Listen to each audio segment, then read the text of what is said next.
Una divisa che non si smette mai, nemmeno dopo la fine del servizio, e che hanno indossato con orgoglio a Padova per la sfilata a Prato della Valle, una città che ha accolto più di 5.000 poliziotti in pensione arrivati da tutta Italia per il 9° raduno dell'Associazione Nazionale della Polizia di Stato.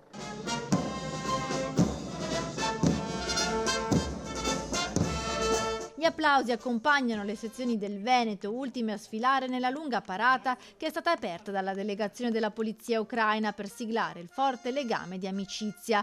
Una festa della polizia da condividere con la città per celebrare l'impegno quotidiano delle forze dell'ordine che prosegue anche oltre per tutta la vita. Fuori dal servizio di dare un aiuto alla comunità in modi diversi, volontariato, attività sportive, sempre per coinvolgere sui valori dell'amministrazione.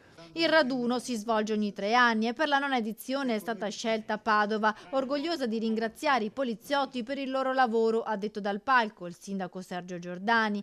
Presente all'evento anche il capo della polizia Vittorio Pisani, che ha ricordato i valori dell'associazione: libertà, giustizia, uguaglianza e fratellanza, portati avanti da oltre 57 anni. Sul palco le maggiori istituzioni, dal ministro Piantedosi ai sottosegretari Andrea Ostellari e Nicola Molteni, il prefetto di Padova e il questore Marco Odorisio. È una bellissima giornata proprio di osmosi tra la collettività e i cittadini di Padova che ci hanno onorato appunto oggi ospitandoci con questa 3 giorni che è culminata con questa manifestazione, e la Polizia di Stato.